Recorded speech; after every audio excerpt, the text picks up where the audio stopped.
डोसे आपण अनेकदा बनवत असतो, पण त्याचं जे प्रिपरेशन आहे त्याच्यामध्ये टाईम फार जातो. तर आज आपण कुठलाही वेळ न जाता एकदम इन्स्टंट पद्धतीने डोसे बनवणार आहोत, तेही एकदम कुरकुरीत असे आणि चवीला देखील खूप छान होतात. आणि बनवताना यामध्ये तांदूळ वगैरे न वापरता वेगळं साहित्य वापरलेलं आहे. तर काय वापरलेलं आहे बघू. चला तर डायरेक्ट रेसिपीला सुरुवात करूया. तर डोशासाठी मी इथं वापरणार आहे मुगाची डाळ. तर 1 वाटी मुगाची डाळ मी इथं भिजत घातलेली आहे.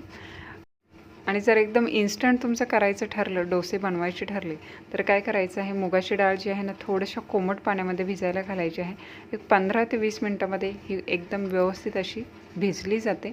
तर आता ही डाळ जी आहे ना चांगली अशी भिजलेली आहे. यातलं पाणी काढून घेतलेलं आहे, थोडंसं पाणी ठेवलेलं आहे. सगळी डाळ मिक्सरच्या भांड्यामध्ये टाकलेली आहे. त्याच्यामध्ये 3 ते 4 लसूण पाकळ्या, 2 हिरव्या मिरच्या असे तुकडे करून टाकलेले आहे.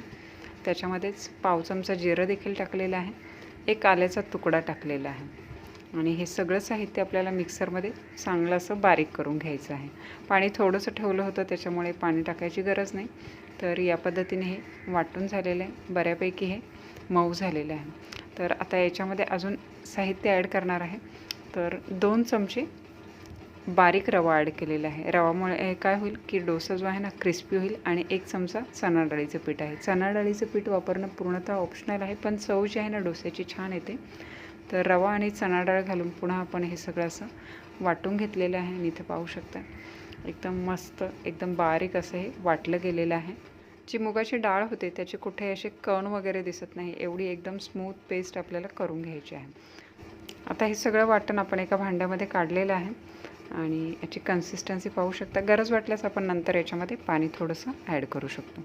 आता हे वाटल्याच्या नंतर एक 8 ते 10 मिनिट आपल्याला असंच हे झाकून ठेवायचं आहे. त्याच्यामुळे पीठ जे आहे ना चांगलं असं भिजलं जाईल. आणि एक 8 ते 10 मिनटानंतर आपण हे काढूया. आणि आता याच्यामध्ये आपल्याला टाकायचं आहे चवीनुसार मीठ. आणि हे चांगलं असं मिक्स करून घ्यायचं आहे. एकाच दिशेने असं हे मिक्स करायचं आहे. सोडा वगैरे काही टाकायची गरज नाही आहे. चांगलं असं हे मिक्स करून घेतलं ना तरी पीठ चांगलं हलकं होतं. त्याच्यामुळे सोडा वगैरे काही न टाकता एकदम कुरकुरीत असे आपले डोसे तयार होतात. आता हे कमीत कमी आपल्याला 2 ते 3 मिनिट मिक्स करायचं आहे. जेवढे मिक्स कराल तेवढे डोसे छान होतील. आणि डोसे खायचे होते माझ्या मुलाला, तर तो देखील इथे हे मिक्स करायला मदत करतो. हे छोटे छोटे हात, तर छान वाटतं अशी मदत केलेली. तर मुलाची मदत करून झालेली आहे. तर मी पुन्हा हे अजून एक अर्धा मिनिटभर असं हे मिक्स करून घेतलेलं आहे. आता पिठाची इथं कन्सिस्टन्सी पाहू शकता. पीठ खूप घट्ट नसावं, ते तव्यावर पसरवताना एकदम इझिली पसरायला हवं. घट्ट वाटत असेल तर थोडंसं पाणी तुम्ही टाकू शकता. इथे तवा चांगला गरम करून घेतलेला आहे, त्यावर थोडासा पाण्याचा शिपका दिलेला आहे. आणि वरून हे टिश्यू पेपरने असा हा पुसून घेतलेला आहे. आता याच्यावर 1 चमचा बॅटर टाकूया. पहिला डोसा जो आहे ना तो थोडासा कधी कधी चिकटण्याची शक्यता असते, त्याच्यामुळे पहिला डोसा थोडासा छोटा काढायचा आहे. इथे हे व्यवस्थित असं स्प्रेड झालेलं आहे.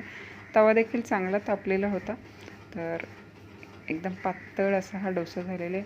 वरून जोपर्यंत ड्राय होत नाही तोपर्यंत तेल लावायची किंवा तूप लावायची घाई करायची नाही. वरून पूर्णपणे इथं ड्राय झालेलं दिसत आहे. त्याच्यानंतर मी इथे वरून हे बटर लावलेलं आहे. तुपाचा वापर करू शकता, बटर वापरा किंवा तेलही वापरू शकता. तर इथे कलर देखील चेंज झालेला आहे आणि साईडने अशा कडा सुटायला लागलेल्या आहेत. हा डोसा जो आहे ना आपण फोल्ड करून घेऊया. एकदम मस्त असा कलर आलेला आहे आणि कुरकुरीत असा झालेला आहे. तर एकदम सोपं आहे, कुठेही चिकटलेलं वगैरे नाही आहे. एकदम सहजपणे आपण हा काढू शकलेलो आहे आणि कुरकुरीत असा झालेला आहे. याच पद्धतीने अजून एक डोसा आपण काढून घेऊया. तर तवा जो आहे ना दरवेळी आपण डोसा टाकण्याआधी पुसून घ्यायचा आहे. एकदा एक डोसा काढल्याच्या नंतर टेम्परेचर जे आहे ना तव्याचं मीडियम ठेवायचं आहे. मीडियम फ्लेमवर देखील डोसे हे छान निघतात आणि कुरकुरीत असे होतात. पसरवताना एकदा एका दिशेने पसरायला लागलं का शेवटपर्यंत हे एकाच दिशेने पसरायचे आहे. सगळं झाल्याच्या नंतर पाहिजे तर तुम्ही साईडसाठी रिवर्सने फिरवू शकता. आणि आता इथे हे वरून पूर्णपणे हे सुकलेलं दिसत आहे. त्याच्यानंतरच मी इथे बटर लावलेलं आहे. आणि कलर वरून चेंज व्हायला लागला, कडा सुटायला लागला की मग आपण हा टर्न करून घ्यायचा आहे. म्हणजे मस्त असा कुरकुरीत होतो. कलर देखील छान आलेला आहे आणि असाच खायचा म्हटलं तरी छान लागतो, चटणी नसली तरी. कारण याच्यामध्ये आपण मिरची, आलं, लसूण आणि जिरे टाकलेले आहे, त्याच्यामुळे चव जी आहे ना छानच येते आणि रव्यामुळे छान असा कुरकुरीतपणा येतो. तांदळाचे डोसे करतो आपण, त्यासाठी वेळ फार लागतो. त्याच्यानंतर फर्मेंटेशनची प्रोसेस आहे. तर कधी इन्स्टंट खावेसे वाटले तर मुगाचे हे डोसे खायला खूप छान लागतात, अगदी पटकन होतात आणि बनवताना याच्यामध्ये आपण इन्स्टंट जरी असले तरी कुठलाही इनो, सोडा, दही वगैरे काहीही वापरलेलं नाही. अगदी सहज अवेलेबल असणारं साहित्य वापरलेलं आहे. एकदम कुरकुरीत आणि पटकन होणारा हा डोसा आहे. हा असाच खायचा म्हटलं तरी छान लागतो किंवा याच्यामध्ये तुम्ही कांदा, पनीर वगैरे टाकूनही स्टफिंग करून मसाला डोसासारखं बनवू शकता.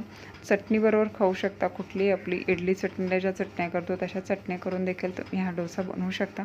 तर घरी करून पहा. रेसिपी आवडली असेल तर रेसिपीला लाईक करा, कमेंट करा, शेअर करा.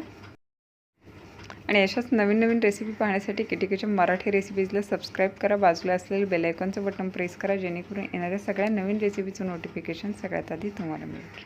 पुन्हा भेटूया एका नवीन रेसिपीचं. तोपर्यंत टेक केअर, बाय बाय.